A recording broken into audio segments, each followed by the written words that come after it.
A dull moment on the farm. Anyway, I'm standing here at the CT332 John Deere skid steer, and I'm having a little bit of problems with it.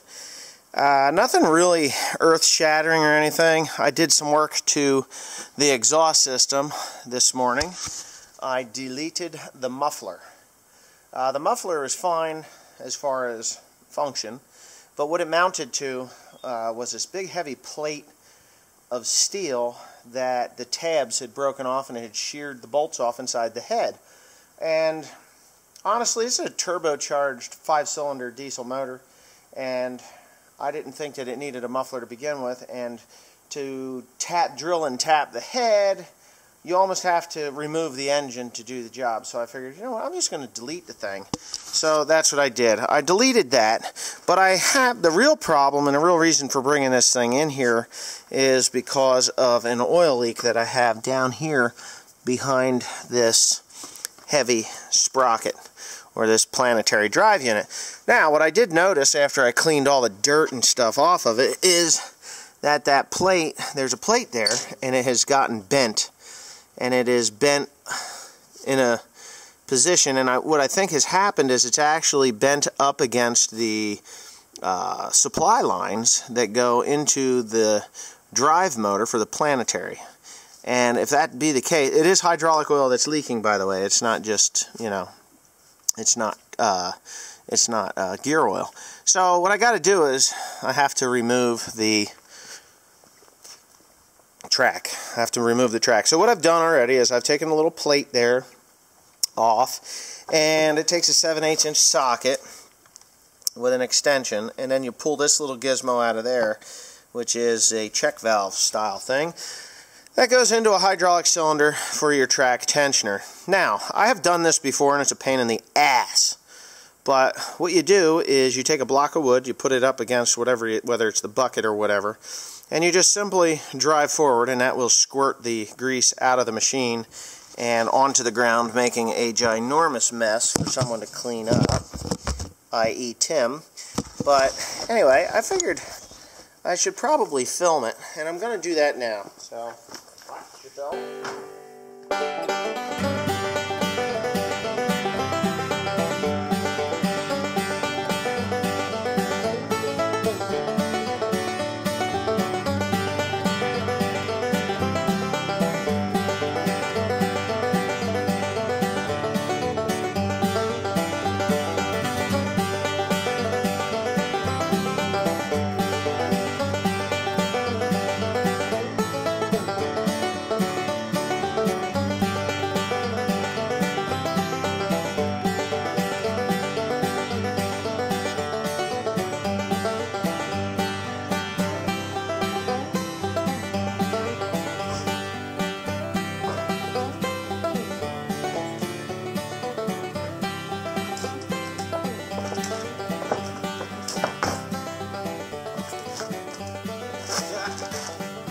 Good.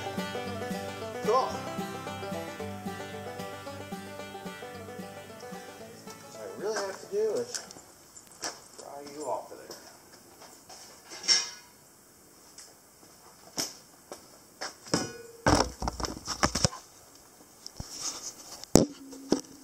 there. Okay, hopefully you can see what I'm up to. All I have to do is really just pry it off of there now.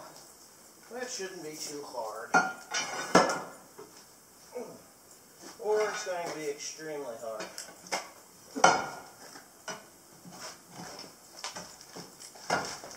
I think I'm actually going to have to lower that down to do that, because of the extreme angle we are at. Yeah, I think that's what I'm going to do.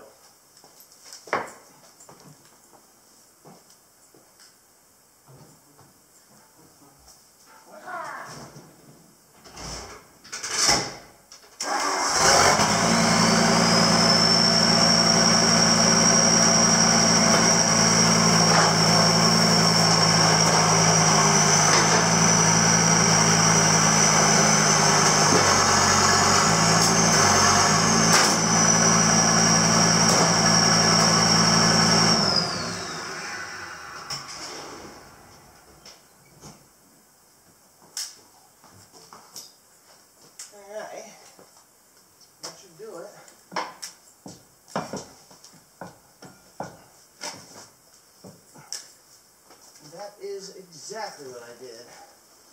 Cool. Okay, I'm pretty sure that's the problem. Okay. Alright.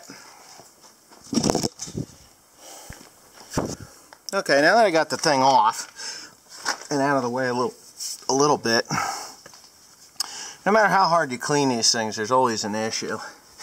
But there's the bend in it, and I'm almost certain it's just a hydraulic hose that's gotten kinked or broke. So what I got to do is just take these bolts out. There's 1, 2, 3, 4, and there might be a couple of them up front here that I have to take out, and they're just a guard. I think they're just 10mm deals, and I'll take that off. And it's just amazing how much dirt can get in behind this planetary.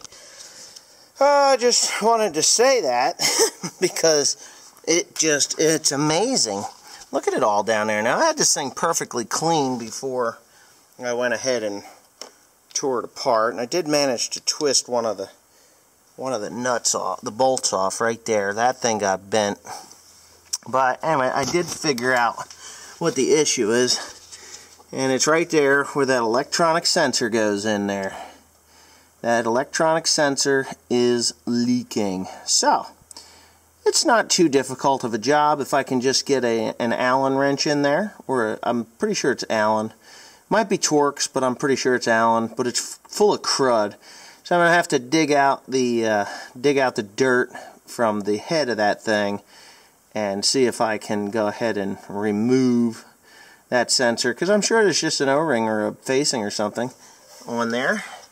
And it should be pretty simple to fix. I mean, if it's not simple to fix, I'm going to be a little upset. But for the most part, I think it should be rather simple to fix. Now, I was told when I bought this thing, I'm looking at my back here for a bit, but I was told when I bought this thing that yes, and to the individual, for the life of me, I can't remember this guy's name. He bought me these things about a year ago, not quite a year ago. Oh, and he just emailed me and told me his name too, what his name was. But anyways, I use these things a lot. Thank you very much. But anyway, I'm just gonna go ahead and pick those out of there and see if I can get that sensor completely removed, cleaned up, figure out what the O-ring it'll need to be replaced, and then go ahead and do that and put it back together again, and my problem will be solved. Along with a whole lot of other problems that I solved today on this particular machine.